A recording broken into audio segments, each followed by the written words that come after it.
All right, Quiz 2, Unit 9, Part 2.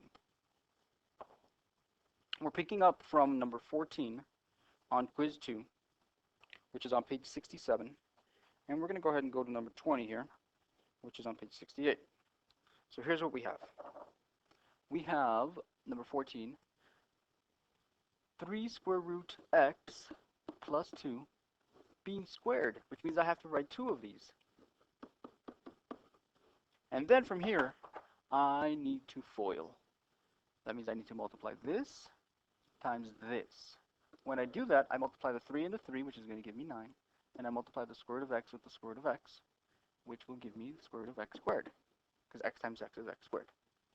Then I multiply this again with the 2 out here.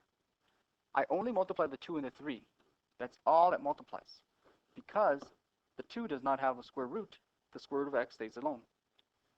Then I continue by FOILing, by multiplying these 2, which is going to give me the exact same thing that I had a moment ago, which is 6 square root of x. Only the 2 and the 3 multiply. The square root of x stays alone, by itself, untouched, unchanged. Then I multiply 2 times 2, which is going to give me 4. At this point, there are a couple things I need to do. First of all, I can break down this x squared and to make it x and x. That's a pair of x's that come outside and multiply to make 9x. I can also combine these because they have the same radicand. They can be added, and by adding I mean you can add the 6's to get 12 square root of x. Notice the x does not multiply, it doesn't become x squared, doesn't change anything. And then this guy at the end here is simply going to be 4. And that's your answer. 9x plus 12 square root of x plus 4. All right, number 16 is actually very simple. This is a reducing or writing in lowest terms kind of problem. And all you're looking at here, number 16, is these 3 numbers. Not the square root again, just the 3 numbers that are not inside the radical. What you want to look for is, okay, what number can I divide all of these by? I can divide these all by 5. This can all be divided by 5. That will give me at the top a 2. The square root of 8 stays the same, that doesn't change. The 35 becomes a 7, and the 5 on the bottom becomes a 1. Now the 1, technically I don't need to write anything with. I don't really need to write the 1 on the bottom, so really my answer could continue becoming this. 2 square root of 8 minus 7. Now I'm not done yet because I can break down the 8. The 8 down can break down. The 8 can break down into 4 and 2. 4 can break up into 2 and 2. That's a pair of 2's coming out to multiply with this guy. So final answer is 4, because this 2 multiplied with this 2.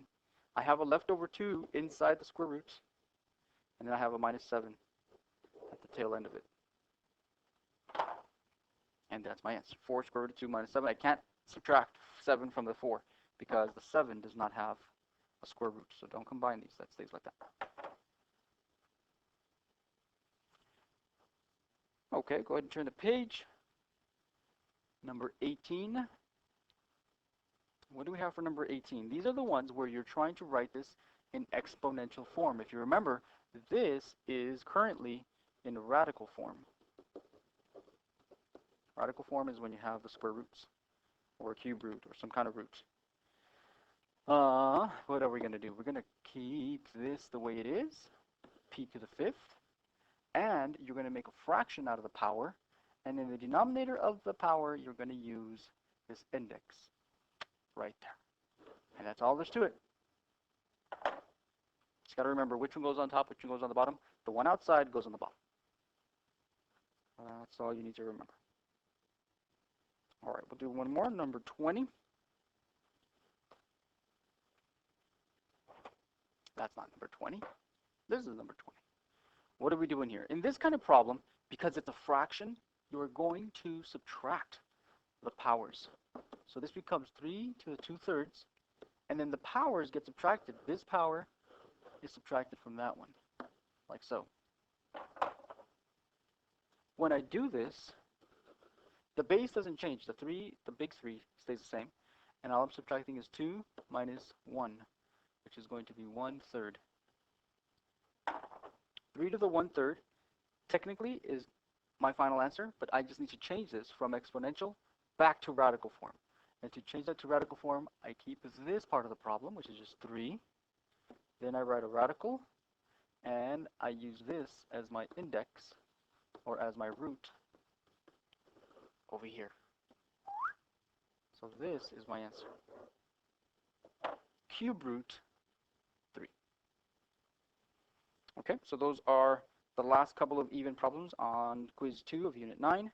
Go ahead and try the rest of those problems on your own. And let's take a quick look at the test your word power. The square root of a number. The square root of a number is a number that when you square it or when you multiply it by itself, it gives you the larger number. So this will give us letter C for the square root of a number. A radical for number 3. A radical is not only the symbol, but it's both the symbol and the number. The whole thing is the radical, the number inside and the symbol. Number 4. The principal root is only the positive root, which will be this one. If you remember, 81 is made up of both 9 times 9 or negative 9 times negative 9. But when you put this little radical sign, you only take the positive one. That's called the principal square root. Number 7, like radicals are when you have the same root. Like radicals. And then number 8, rationalizing. We talked about this in section 8.6. Rationalizing is when you are getting rid of the denominators having either a square root, or you're getting rid of a fraction in the radical, which will give me letter B, changing the denominator of a fraction from a radical to an expression not involving a radical. And then finally, number 9, the conjugate of A plus B. Remember, the conjugate keeps this pretty much exactly the same. It simply switches the sign in the middle, which in this case will be letter A. All right. Very good. All right, go ahead and go back, finish up the quiz, and now you can go on to the Unit 9 review. Work on that. If you need help, come into the center, and we'll be more than happy to help you out.